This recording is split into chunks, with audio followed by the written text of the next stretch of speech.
अनुच्छेद 3। हेमा अपने बिस्तर पर लेटी अपने कमरे की छत पर लगे तारों को एकटक देख रही थी। वह खिन्न थी क्योंकि कोई भी कपड़ा उस पर फिट नहीं लग रहा था। उसने उन्हें एक एक कर दोबारा पहना, किंतु या तो वे बहुत तंग थे या छोटे। एक अलमारी कपड़ों से भरी हुई, किंतु वह उनमें से एक भी नहीं पहन सकती। तब उसे एक विचार आया, उसकी आंखों में चमक आ गई। वह माँ के कमरे की ओर भागी। उसने कहा, माँ मुझे नए कपड़े चाहिए, किंतु तभी जब मैं अपने सारे पुराने कपड़े दान कर दूं। अब अधिक कपड़े संग्रह करने की आवश्यकता नहीं। उसकी माँ मुस्कुराई और उसे गले से लगा लिया। उसकी लड़की दयालु थी। यह अनुच्छेद में यह लिखा हुआ है। अब तुम लोग सुन लिए और पढ़ भी लिए थे। तो 2 लाइन में इस अनुच्छेद को डिस्क्राइब करना है, वर्णन करना है। डिस्क्राइब का मतलब वर्णन करना। तो कौन करेगा? चलो नाम बोलो पहले। What is your name? My name is Jyoti Kumar. ठीक से बोलो। My name is Jyoti Kumar. हाँ बोलो। हिमा अपनी छत पर लेटी हुई थी। वो ऊपर के छत पर एकाएक तारे को देख रही थी। चलो ठीक है, बैठ जाओ। और कौन मनात बता सकता है?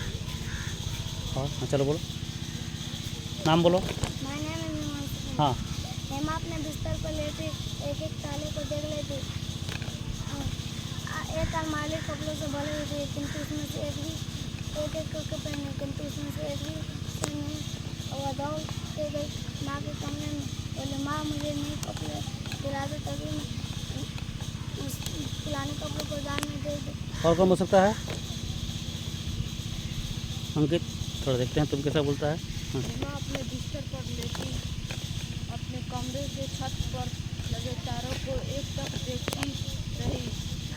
वह खिन्न थी कि उस तार पर उसका एक भी कपड़ा फिट नहीं हो रहा था। और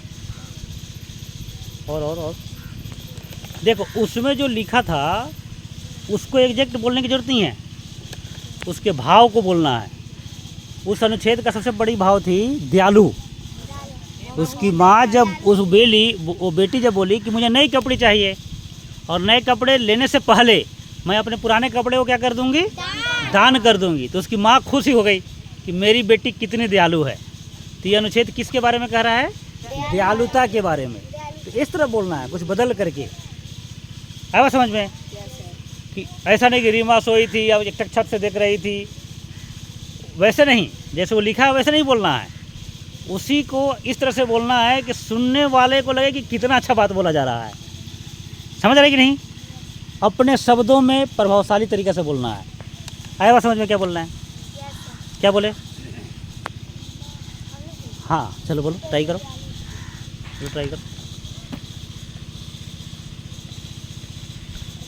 हेमा दयालु थी। उसने बोला कि माँ मुझे नए कपड़े चाहिए, परंतु मैं अपने पूरे कपड़े को दान कर दूँ। उसके बाद उसकी माँ खुशी से उसे गले लगा ली। बोली कि चलो अब इस पर हम क्वेश्चन पूछते हैं। क्वेश्चन बताना, बैठ जाओ पहले। क्वेश्चन पूछते हैं, हेमा को नए कपड़े क्यों चाहिए था? उसके पूरे कपड़े छोटे हो रहे थे। एक आदमी कौन बोलेगा? एक आदमी हाथ उठाओ। एक आदमी। चलो सत्यम। सभी कपड़े छोटे हो गए थे।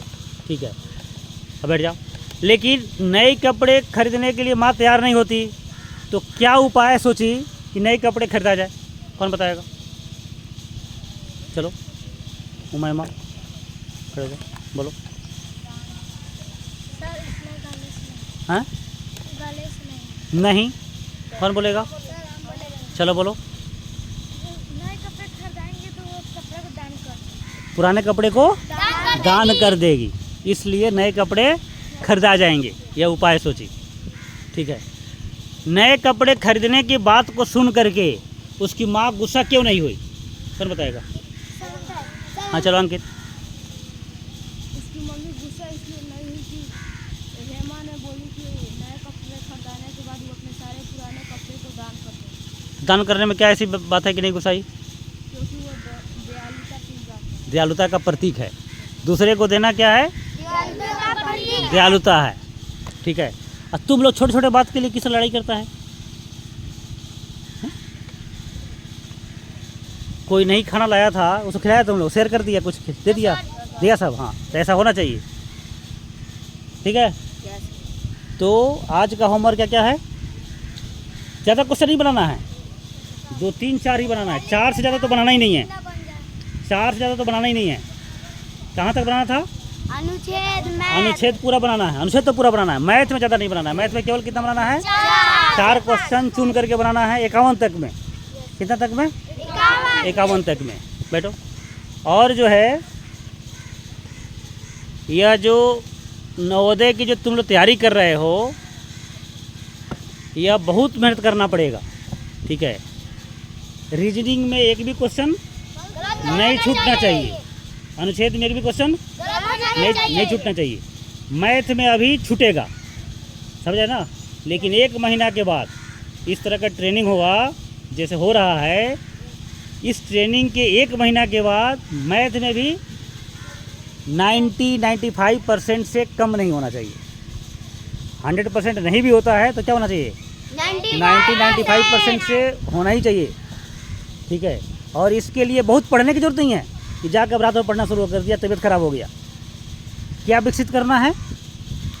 समझना, समझ विकसित करना है। क्या विकसित करना है? समझ विकसित करना है, समझ। जैसे अभी पढ़ करके बताए ना कि कैसे अपने शब्दों में बोला जाए, वैसे ही मैथ के क्वेश्चन को पढ़ करके भी जब अपने शब्दों में बोल पाओगे तो वो क्वेश्चन भी क्या होने लगेगा? सोल्व होना पड़ेगा। तो अनुच्छेद सोल्व करने से क्या फ़ायदा होगा? मैथ का क्वेश्चन भी समझ में आने लगेगा। समझ रहे हैं ना? इसलिए अनुच्छेद पूरा करना है, मैथ थोड़ा थोड़ा करके ट्रेनिंग लेना है, और फिर 1 महीना के बाद फिर टेस्ट होगा, और जो अच्छा नहीं करेगा उसको हम लोग क्या करेंगे? छांट देंगे। ठीक है, तो आज का सेशन क्या किया जाएगा? समाप्ति। लेकिन इससे पहले क्या करेंगे हम लोग? हाँ, कुछ एनर्जेटिक वर्ड रिपीट करना है। क्या रिपीट करना है? Energetic word. तो चलो रिपीट करो। Serve, love, give, purify, meditate, realise, be good, do good, be kind, be compassionate, serenity, regularity, absence of vanity, sincerity, simplicity, veracity, equanimity, fixity, non-irritability, adaptability, humility, tenacity, integrity, nobility, magnanimity, charity, generosity, purity, be happy, विजयी भवा and जय। Loud से बोलो। मजा आया? तो कल से जो है लंच, पानी का बोतल, सत्तू, ड्राई फ्रूट्स समझते हो ना? Yes sir. छोड़ा ले सकते हो, बादाम ले सकते हो, काजू किशमिश ले सकते हो, अंजीर ले सकते हो, तो ड्राई फ्रूट्स ये सबके पास कल दिखना ही चाहिए। ठीक है, बिना ड्राई फ्रूट्स का ये सब क्वेश्चन सॉल्व नहीं होगा। समझा? समझे कि नहीं समझे? Yes sir. हाँ। अब पानी का बोतल थोड़ा रखो, सबके पास पानी का बोतल है क्या अभी? हाँ, तो सत्तू घोर के भी कल पीना है और पढ़ाई भी करना है। चलो एक बार बोलो जय हिंद जोर से।